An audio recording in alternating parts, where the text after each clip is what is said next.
Right now, everybody talks. The worst thing you can be is a racist. It doesn't seem to be the most negative thing at all. But we have a president who's a racist. Thank you. And he's very popular. He's not identified as one, though. Well, how much digging do you have to do? Get me on a computer. I can do it in 2 clicks. No, I know, but half the country doesn't agree with you. So it's not the biggest problem, is it? Thank you. Finally. Oh, my God.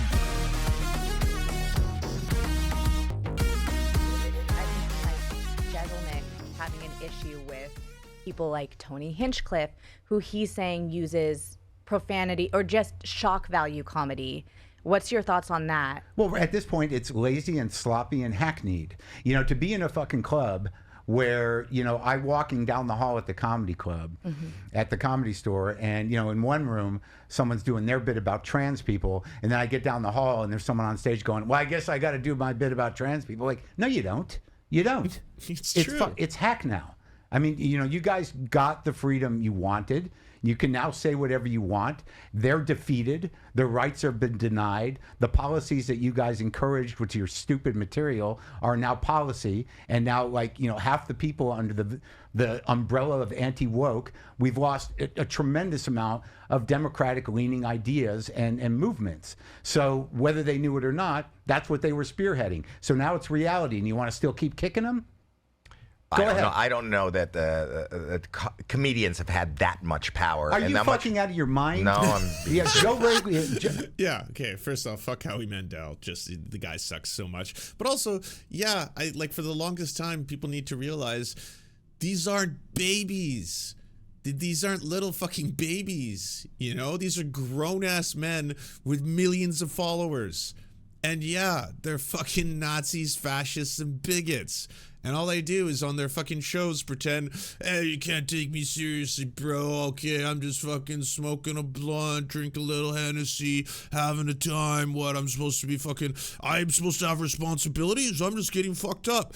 It's so different if you're just fucking doing bong rips in a fucking car with your buddies and hotboxing that shit, and then all of you fucking just say, oh yeah, let's all start saying the N-word because it's so funny. That's so different than you with a microphone speaking to like millions of people. You have bigger audiences than television networks now. There are more people who listen to what you say and believe what you say than do fucking adults who watch the news. And if adults watching the news were fucking all day being inundated with this anti-trans shit 24/7, where it's like, I'm gonna make fun of trans people, I'm gonna fucking dehumanize them, act about how they don't have rights, talk about them like they're all rapists, and talk about them like they're trying to break into bathrooms because it's so fucking funny, bro, lol. Like, yeah. What a surprise. There's now this fucking army of gripers, all these fucking disenfranchised men who have been following you and listening to you because maybe they got into you because they wanted to listen to UFC. Maybe they got into you because they wanted to listen to fucking you interviewing comedy or sports or whatever it is. And then all of a sudden they come out fucking bigots. They come out as dysfunctional members of society. You're ruining an entire generation of young male minds, and you don't give a fuck because you're getting fucking paid. You're getting hundreds of millions of dollars to do it, and you don't realize the damage you're having. And the thing is, you don't even care about them. You don't even care about the young men who are all fucking gross, who come out of this shit and they listen to Joe Rogan, Tony Hinchcliffe, Andrew Schultz, all this fucking bullshit, and then they get into the real world, and it's like there's a male loneliness epidemic. Well, what a surprise. They're all monsters because of these fucking shows. They're all listening to this shit, and yeah, I hate women for some reason. I fucking condescend to women. I fucking talk down to women. I fucking, want women to be my sex objects, and it turns out real life women who aren't pillows or dolls don't want that. What a surprise. My mind is blown. Like, all the women in the world are like, yeah, no, I don't want a partner who fucking condescends to me 24/7 and thinks of me as a fucking cleaning maid sex doll. Like, are you fucking kidding me? And then how did it get like this? Well, I was listening to Joe Rogan, and then he had on Jordan Peterson, and Jordan Peterson got me into Fresh and Fit, and then I got into Sneeko, and then I got into all this other shit, and now I'm anti-Semitic, I'm racist, I'm sexist, and I'm fucking not functional in society. Not to mention, I'm condescended to. Like, it's like, oh, well, yeah, none of you are going to be able to get fucking good jobs or work in the real world because all of you are fucking gross. You're just fucking terrible people as a result of listening to these podcasts. And none of those motherfuckers take any responsibility. None of them care. They do not care about the damage they are doing on a huge scale every single day. And this dynamic that is just getting worse and worse and worse. And then they're sad and they're depressed. And then there's these massive levels of anxiety, depression, all this kind of stuff. Not to mention the difficulty that all these men are having entering the workforce when, yeah, you all told them never to go to college. You said that was woke beta shit. You were just like, yeah, don't go to college. Fucking get into crypto, bro. Ah, well, it turns out I'm a misogynist. I'm a racist. I'm broke as fuck because, yeah, not a lot of people all get rich off the crypto. And now it's really hard to get a job. And any job I do get, it's fucking terrible conditions because capitalism. Because they never told me about capitalism. Like in all the shit they were always telling me about all the problems in the world, it was always immigrants. It was always immigrants, trans people, women. These were all the things that I was told are the problems in the world. And it turns out a lot of them are caused by capitalism. But because these motherfuckers are so rich off the teat of capitalism, and I'm talking about all the podcast bros from fucking the Joe Rogans to the Andrew Schultz, yeah, now life sucks. What do I do? You should probably go online, see what you can find there. There's something called the red pill. You can take it. And then, wow, now even more people are hate-filled and angry and fucking doing this shit over and over again. And so, yeah, I do think they have a massive responsibility. He's totally right to be like, what the fuck are you talking about? Because it's like the Howie Mandel response there, where it's like, I think you're giving these people a little too much credit. I mean, these are comedians. I mean, the comedians can't be responsible for any of this, you know? And it's like, okay, you can both be a comedian and a media titan. I'm sorry, but Joe Rogan is mainstream media. If you have 11 million people who listen to your show, if you are one of the top shows on the biggest streaming platform in the world, this has reached heights where it's a global domination. And yeah, he's not the cause of the problem single-handedly. He's profiting off them. That part is true, but that doesn't absolve him or any of these motherfuckers. I'm sorry, but they don't get to do this for years and years and years. We used to call this shit out. It used to be a thing where, hey, by the way, there's this TV host or this media personality, and it turns out he's a massive racist. It turns out the shit that he's putting out there is disgusting, and it turns out if we look more into it, he's got a lot of horrifying beliefs. We should call this out. But when it happens to happen to Joe Rogans of the world, the new media, the new mainstream media, now all of a sudden it's a totally different discussion. Oh, he's just a stoner. It's just a fucking comedian. It's not a big deal. You don't need to think about that. I'm not gonna. No, go ahead. Go ahead. You know, you can't separate. Like if the movement is like, you know, we're being censored. No, you're not. You're not. There's no constitutional censorship issue with your free speech. You say things, and in a democratic shit show of an environment, you know, like Twitter or whatever, there's cultural pushback. And I'm not saying that it wasn't. It was pretty bad in terms of, you know, people getting canceled and stuff, and I agree that was an issue, but that's a specific issue. To frame it as some sort of free speech problem was a misdirect. It wasn't. It wasn't a free speech problem. It was that people were getting cultural pushback. That is not a constitutional issue. No one was being put in jail for saying anything. That's a free speech issue. But my problem is you're going to start talking about anti-woke, and that's going to be your point of view. That's going to be your ideological, you know, grounding for what you do. Okay, that's fine. But why does it have to be the same four fucking things? You know, it's like they talk about the same shit. And I don't know a better definition of hack. I mean, after a certain point, it's like, you know, what juice does the word really have? How much shit do you have to give trans people? You know, what is your big problem with gay people? What's your big problem with women? It's like, what is this, the fucking 80s again? And it's so, to me, the problem is that language evolves. Okay, we don't use the word anymore. Well, maybe some of them do. You don't use the word anymore. You know, you don't use the word anymore. Is that, you know, in a democratic world, people learn to I like how he's making a point, which is a good one, while also using all of the words.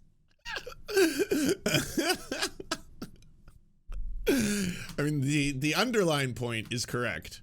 treat other people with respect, communities, and live with it. So this pushback, I don't know how you frame it as anything other than. But I think it's an outward vocalization of the time. You know, I just went and saw Ricky Gervais at the Hollywood Bowl. What a bore. No, brilliant. Yeah. Yes. And also, I'm sorry, like, things are so fucked up now and the right has gone so fascistic. I don't have the time to sit down and all of a sudden compartmentalize every single part and be like, all right, so we do have to cancel Marc Maron for obviously some of the words that he used. So we can't actually listen to anything else that he's saying right now, even though his underlying point was that there's a good reason why we don't use these words. And there's also something to be said about the fact that, like, there is a purpose behind the evolution of both language and the way we speak about society. Like, I know some people have this really strong feeling that it's just language, it's just words, it's just stereotypes, it doesn't matter. Like, when you put that stuff out there, you know, it's just a bunch of fucking comedians having fun or a bunch of boys being boys. And one of the reasons it is really important to call this shit out as hack shit is because there are comedians who are actively working today who are on a, I always use now Josh Johnson as an example, because if you go to his YouTube channel, which has exploded, it's like, you know, over 1 million subs now, every week he is doing a stand-up in front of an audience set where it's all about contemporary, not just like general evergreen contemporary politics. Like, no, the news that happened that week, like the stories and the headlines that are happening that week. He is doing a 1 hour bit, a fucking stand-up special on a weekly basis that he has written from start to finish, and they're absolutely fucking hilarious. And he's doing those things without dehumanizing anyone along the pathway, outside of trying to be like, hey, by the way, maybe it's wrong that these fucking Nazis came to power. Maybe it's wrong, you know, that shows that you can be a brilliant comedian, you can be contemporary, and you don't need to go after marginalized people. Like, he has become the king of punching up. He's come like the modern day George Carlin of his era, where it's like he's going to actually give an entire routine on this kind of shit. And there is something to be said about every fucking other podcast comedian bro and all these fucking hacks who have spent all day complaining about how they're canceled, about how I can't say anything, into their multi-million-dollar studios with their fucking corporate sponsors and their mainstream streaming platforms and the biggest platforms in the world. They are mainstream media complaining about how they can't say anything anymore. It's so cowardly and absurd. And the fact is, if they're going to do routines that they still do today, which is that they're just going to fucking try and milk the dead husk, the fucking powdered teat of stereotypes to the end of days, they don't recognize that doing that shit is what exacerbates a lot of these negative fucking inequalities and subjugation of different groups. There's a reason why people are like, hey, by the way, if you keep reinforcing all these fucked up stereotypes, if you keep trying to implant in people's brains that black people are more predisposed to crime, or maybe they're more even genetically predisposed to crime, that Mexican people are lazy, like all of that shit, it plays a role in fostering a society that starts to believe it on a certain extent. Like, that's why when you have the people who are openly and proudly racist, like Matt Walsh, he'll tell you, well, stereotypes exist for a reason. Yeah, where did it come from? Where have you ever looked into the origin of some of those? Where did it come from? The idea that perhaps, you know, there are certain different races and some of them are more predisposed to being violent. Some are more predisposed to sexual assault. Some are more predisposed towards violence towards white women. Have you ever unpacked any of this shit? And have you ever thought about it? And it's just such a fucking hack, like low-hanging fruit thing to do, to just basically be like, I'm just going to take all of them and then spit them back out at you. And that's going to be my bit, you know? Like that's literally Andrew Schultz's entire sets. Is he'll just sit there and be like picking people out of the crowd and being like, hey, what race are you? Oh, okay. Stereotype. Fucking pwned. All right, what about you? What are you? Oh yeah? Stereotype. Keck. Fucking, yeah, destroyed, wrecked. Enjoy that one. All right, what are you? And it's like, cool. Like, millions and millions of dollars later. Loved it. I loved it. All right, go ahead. Fucking brilliant. All right. Fucking brilliant. And he talked about kind of like this on stage. I think this new show is called Mortality. And he talked about, you know, what we are appalled at or what we think is stupid is all about the time. And this is what I'm talking about, our cultural shift. We're not shifting it, it's shifting. He goes like, listen, right now, everybody talks, the worst thing you can be is a racist. You know, you can't, you know, and it, where you become the president of the United States. Like, have you not noticed recently that like South Park is doing all of these bits right now on a whole bunch of right wingers, including bits where they're just going after the fact that they're like at this point full blown Nazis, and they don't care. They're like fucking Charlie Kirk is like epic. This is fucking hilarious. I'm played by Cartman, the neo-Nazi. That's the character that's representing me. That's fucking awesome. I love this. I'm gonna change my avatar to him. Because that doesn't shame them. They're not ashamed of that. They're proud racists. There's money in racism now. There's so much money in it, in fact. We're getting to an age where even fucking mainstream brands are starting to flirt with the idea, what if we brought back eugenics?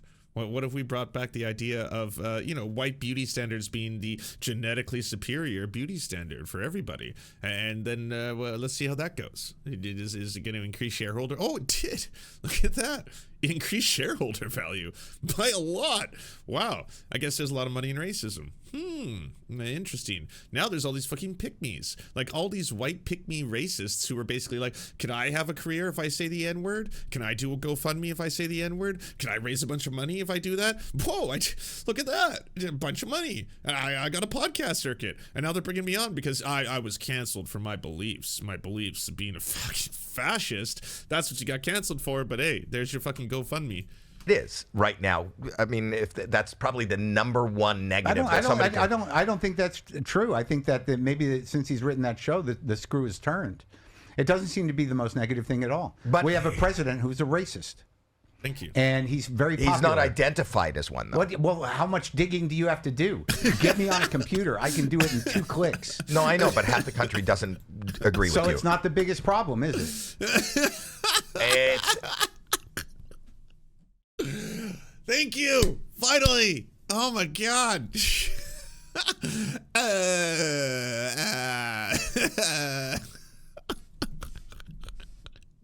Well, I mean, sure.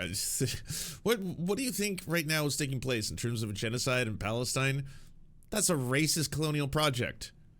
Is being fucking endorsed by the President of the United States. It's being backed by the military-industrial complex. The largest companies and corporations, some of the most profitable companies and corporations, are printing cash on that openly, just openly. One of those happens to be the same one that develops the planes that fall out of the sky, but they don't give a fuck. Like, you would think in a sane world where we were like, racism's bad, there would be something or some kind of accountability here where people would suddenly be like, oh, that's gross. No, I don't want to be associated with that. Yeah, I know. It is pretty fucked up. Yeah, they're like literally starving children to death over there. Yeah, so one of the weapons guidance systems that creates all the missiles that are dropping on the babies' faces, they also make a whole bunch of the planes, the ones that fall out of the sky, because they don't want to spend a lot of money on that either. They just really don't care about humans. A racist company, I might say, but they're very profitable. There's so much money in this shit. Wow. So this idea, like, you know, the worst thing that you could be called in the modern age is a racist. Sorry, I shouldn't use that term. The R word, you know, it's just like, and it's just, it's really bad to feel.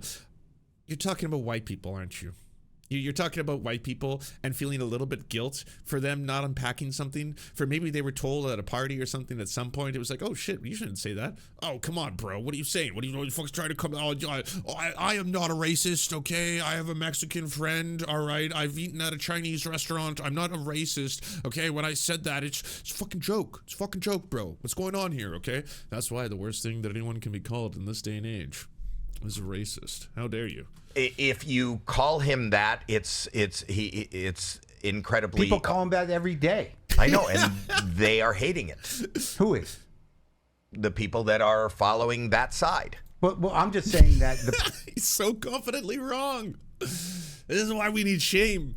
All right, we need people to actually, okay, I'm sorry, jokes aside, we need self-reflection, all right? And honestly, maybe this is, you know, there's some other shit going on here, and then just like the fact that men have a lot of trouble just admitting when they're just profoundly wrong, but that idea that who's not okay with this? Them. Trump? He's the president. He's the most powerful human on the planet. What's wrong there? Well, his base. No, his base is very okay. Sorry, are you not following what they're doing right now? They're just picking people off the streets for speaking in Spanish. That's enough now. You don't have to commit a crime. Like, we're at that stage, you know, in the fascism-o-meter, that one where they just round up minorities off the streets. Right now, people are getting arrested off the streets for speaking Spanish or looking slightly Mexican. Like, that's fucking enough. And it's like, well, but they are getting rid of some of the bad ones too, right? Though, right? Some of the more evil ones are getting taken. Premise is faulty. Well, let me tell you, all right. but let me finish the premise. The premise is whatever you believe is a racist move, if he lived, Ricky Gervais, lived 100 years ago and bought 100 slaves, he's an aristocrat. He's not a racist. He would be applauded for owning a plantation and being that. And because he doesn't live there. Well, we're coming close to that again. So I still think that. Also, that's bad. Just Howie, just so we're clear, that's bad. I would argue it's a good thing that we would vilify someone for wanting to do that now, right? Maybe we should unpack that. Maybe we should look into the prison industrial complex, how there are still forms of acceptable slavery today, 2025, in current society. I mean, maybe that's too much. No, that's woke shit. I don't want to talk about woke shit. Yeah. Timing is off. But the point is, right now, if somebody tried to buy 100 slaves and had, African-American people Well, give working it a for year. them. It's going to be Mexicans. Or it's going to be white people. No, the Mexicans are being thrown out right now. That's right. Yeah. Yeah, until they create a new cast of people that'll fill those jobs. I mean, it does. I don't want to get into politics. Go ahead. No, it's I don't mind. I just think, love your passion. I understand what you're saying, and I look. I think you can say whatever you want. I don't care. I have no, I've been filthy. I've said all the bad things on stage. I've been doing this a long time under the radar in a lot of ways, and I've tried everything. I've done things that were inappropriate on stage. I've said things that were inappropriate on stage, and my experience with people receiving those things and talking to people, and I've evolved the way I present comedy. I think when you talk about Jeselnik, he's just saying that, isn't there a creativity workaround that could be funny without creating this juice that just comes from using words that used to be kind of triggering and are less now because the dominant cultural force is now slightly fascistic and leaning towards alienating those voices. So now that we've crossed that hump into what we are now, he's like, how he is just oblivious to the concept of punching down versus punching up. And like when he was bringing up some really good points, his defense to that was Ricky fucking Gervais. That's why I love Ricky Gervais. And he's like, ew. He's like, no, but hear me out. Okay, so Ricky Gervais is bringing up how like there's a change, as if like say that there was like a window perhaps, and like that represented what was acceptable to talk about in society, and that if you were basically like in front of it or behind it, it's like an Overton window, if you will, that has moved, and insofar as society moves in a certain direction, it can be for a variety of reasons. It could be for political reasons, but a lot of it usually happens to do with civil rights movements that have to fight and die for their own cause to simply be recognized as human beings, that kind of thing. So, but back in the day, it was totally cool to own slaves. Yeah. For white landowning straight heterosexual men in America, that is true. I'd put out there that's not a good thing, and better that we don't accept that.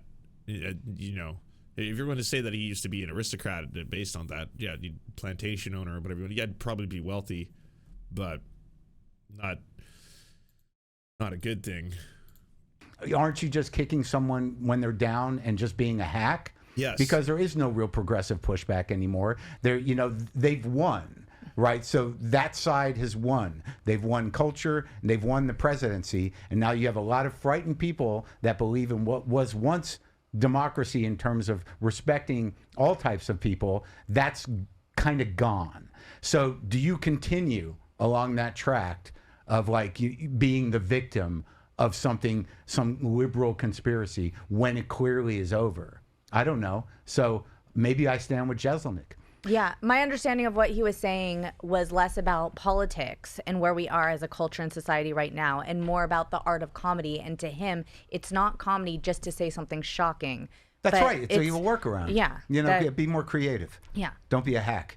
But yeah, because you can be offensive as fuck and you can shock people without punching down to marginalized communities that are like, things are getting worse and worse. Things are getting scarier and scarier. Like, Mark had a very good point. Like, why are you going to be doing stand-up bit after stand-up bit after stand-up bit about trans people when, like, if you hate trans people that much, you're winning. Their rights are being taken away. They are being oppressed. They are actively within a systemic structure getting stuff taken away from them. So what are you doing? Why are you still punching down on people who are suffering? What does that make you outside of a hack? And I would add to that a fucking bigot and a Nazi. But like, what does it get you?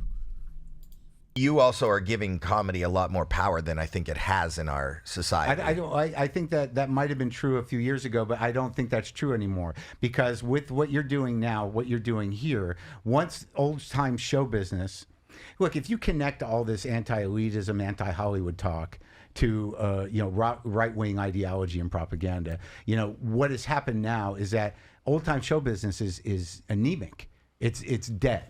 Yes. And so, what's happened is, and in a good way, entrepreneurial way, which is, sort of, your bag, is that, you can start your own show business and you can find your own audience. Right. And, that all, seem pretty good. But if a lot of, and these are comics, if the audience that you build has decided they know what real comedy is, they know that woke people suck, they know that, whatever, scientists are liars, they know that, whatever the ideological foundation of that audience is, if you're a comic at the tip of that iceberg and you're championing that just by being funny and then skirting the responsibility by saying like, yeah, I'm just a comic, my fans are my fans, then I think you're being disingenuous or stupid. I do think that comedy or certain comedians have a great deal of cultural weight now.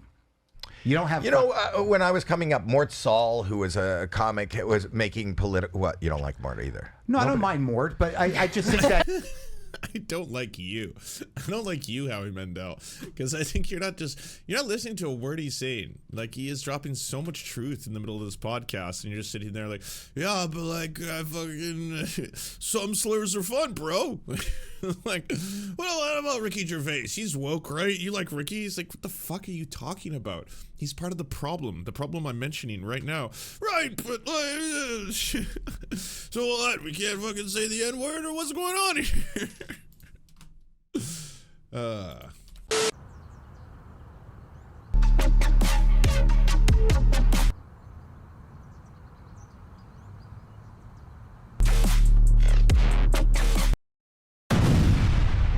Don't let this happen to you. Go to serfscoffee.com to order the only end-to-end owned indigenous coffee company that delivers blood-free, conflict-free, and cruelty-free beans right to your door. 0% of people who drink serfscoffee.com have exploded spontaneously. By ordering right now, you get 10% off plus free shipping, and it's the best way to enjoy delicious coffee while not exploding. That's serfscoffee.com, serfscoffee.com. Thank you so much for watching, everyone. This video wouldn't be at all possible without the financial support of all the people whose names you see on the screen right now. And if you want to unlock secret bonus episodes, content that we can't post anywhere else, or get the videos early before anyone else gets to see them, please go on to patreon.com/theserfs. For as little as $1, you can help support this channel and help make more videos like this possible. Our executive producers are Anna Loves Riley, Adrian McCarthy, Bobby Lasers, Cheryl Alvarez, Comrade Junkie, Doug Caddy, Everything Important, Garrett Sandoval, Hagbard Celine, Jimmy Sombrero, Multimondi, Omni, Political Papi, Preston Kroll, Quiet 185, Richard Boehm, Riley and Anna, Roller Dragon, Cernicus, Stellar Gwyn, Sebastian Demel, Tigwig, Trav, and Words Greenwood. And also, it wouldn't be possible without all the names you see on the screen right now. Again, if you want to help produce this content, it's only made possible through the funding of our patrons.